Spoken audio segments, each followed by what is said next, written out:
So it looks like it seems to follow that there's no difference between creating a replica of Wittgenstein and creating Wittgenstein himself.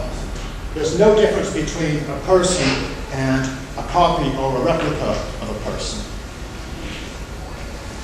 I take that to be absurd. That's impossible. So it looks like the dogma of transhumanism implies that there's no difference between a person and a copy of that person, which I take to be false. All right? Okay. Now, those are two objections, two problems about transhumanism. I think these problems are serious. I think transhumanists should worry about them. They don't worry about them, actually. They don't worry at all. They are remarkably hopeful people, but they should worry about them. However, I think these problems do not go very deep. They are superficial problems. This is not the real problem. These problems don't explain why uploading leads to these impossible or absurd consequences. Right? I said uploading is impossible. Well, it's impossible because it has these impossible consequences. But what is it about uploading that leads to these impossible consequences? That's what I want to know. So, none of this explains why the fundamental dogma or the central dogma must be false, if it is false.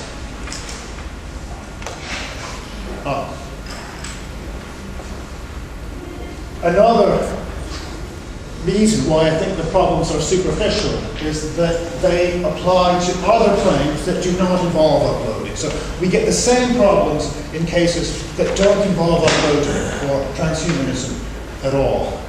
So here's my example. Have you ever seen this?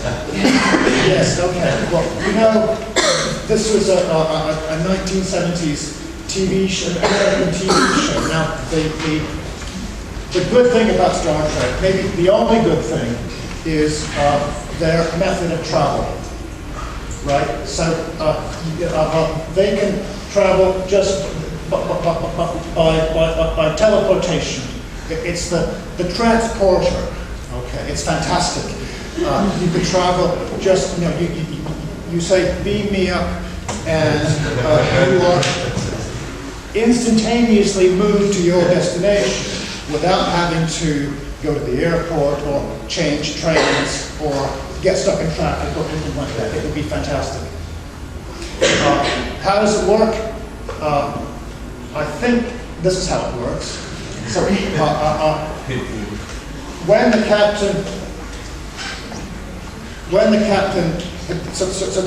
is down on the hostile alien planet, and when he's got tired of his adventures, when he's fed up with fighting aliens and so on, and he wants to go back to the comfort of the ship, all he has to do is say, beam me up on the radio. And what happens, right, so that's the ship. Beam me up, and he sort of slowly dissolves, okay, in a very neat and tidy way. There's no blood, right? He just sort of slowly dissolves until he's gone. Then what happens? Well, here's what I think happens, right? The information, so what happens is that his body is scanned, right? The machine records all the information about the captain's atoms.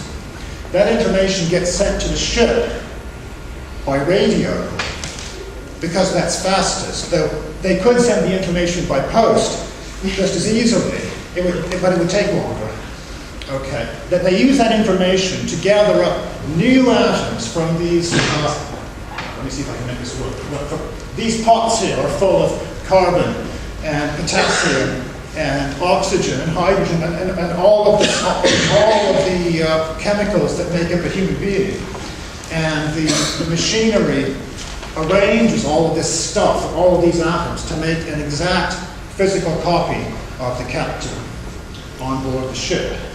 Okay, and not only is the captain, not only is this man a physical copy of the captain, but he is also psychologically just like the captain. And he can remember being on the alien planet and so on. Let's see, is that right?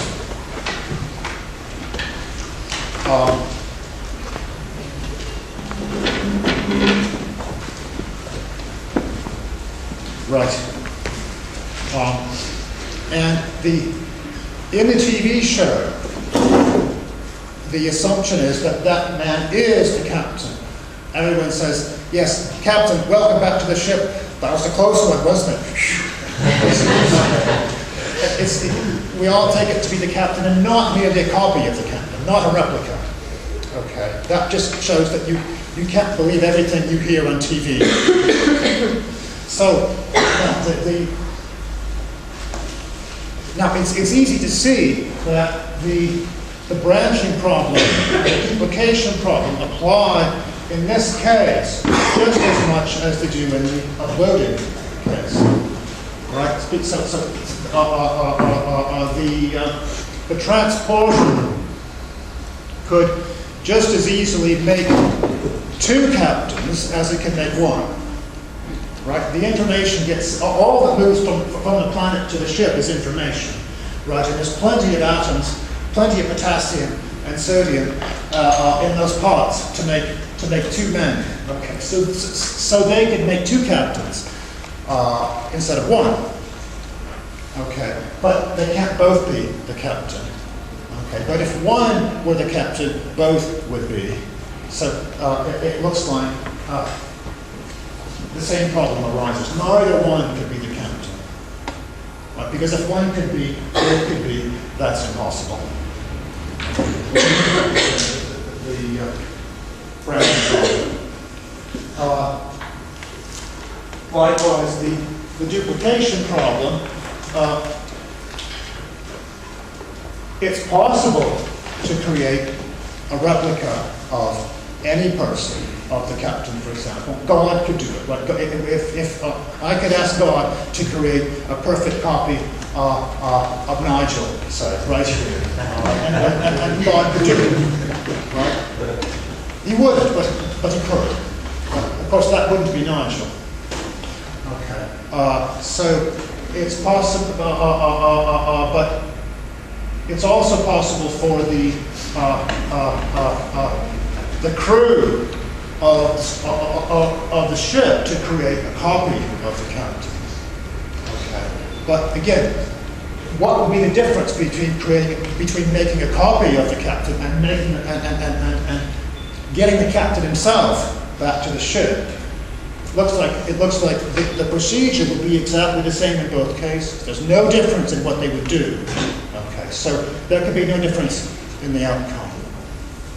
So again, it follows that there's no difference between Nigel and a copy of Nigel. I'm sorry to use you as an example.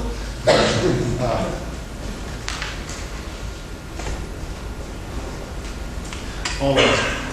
So that shows that these problems have nothing to do with uploading or transhumanism in particular. They are deeper than that.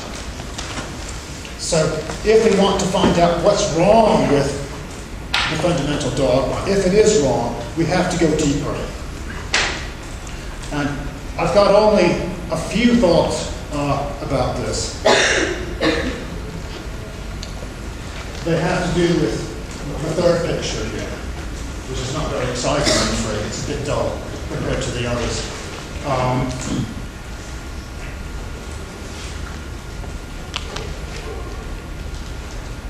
Let's see, what's this? Yes, all right, now. I said, when I was stating the fundamental dogma, I said transhumanists believe that you can make a computer into a person. You can make a computer intelligent and conscious. Now, that might not quite be right, Is it the computer itself that is intelligent and conscious? Probably not, because the computer was there before. It was already there before the upload. Okay. So we haven't made the computer into the person. We've simply moved the person to the computer. So the person, so to speak, is inside the computer in some sense. A bit like, that's not quite right, but something like that. The person is inside. So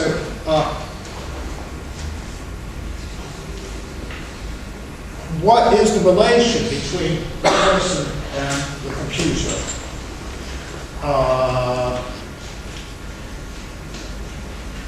The assumption is that there could be a conscious person in a computer, a person who stands to the computer in the way that a normal person stands to a human organism. Okay, but what way, that was the next bit. What way is that? In other words, what sort of thing would a computer person be? Would it be a physical piece of computer hardware? What sort of thing would it be? This question must have an answer if transhumanism is correct. If it's possible for a person to be in a computer, there must be some sort of thing that the person is. What I mean by this is that a person cannot have only psychological properties. Like it can't be only a person. It has to have other properties or another nature as well.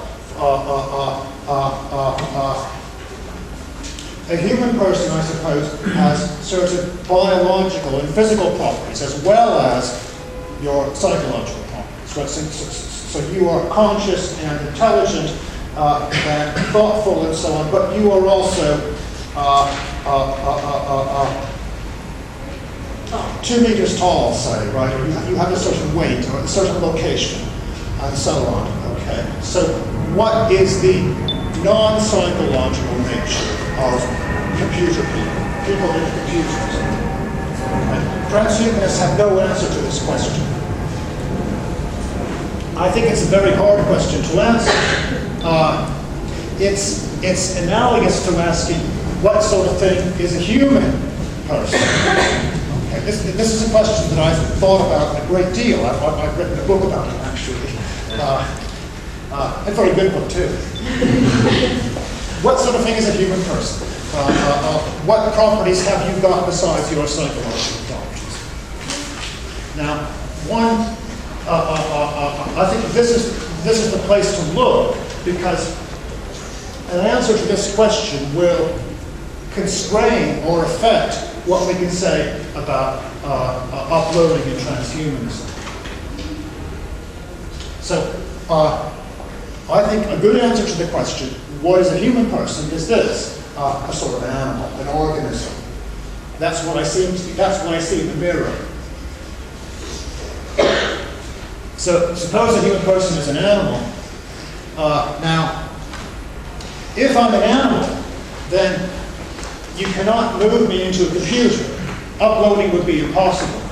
You cannot move an animal from a human body to a computer by scanning its brain and transferring the information to the computer. That's what this picture is about, right? So this is what happens before. Right? Here's the person, here's me, let's say. Here's the computer. Okay. You scan my brain, you move the information to the computer. The computer is psychologically continuous with me. It thinks it's me, it's intelligent, it's brilliant, and so on. Okay. So there's a psychological connection there. Okay.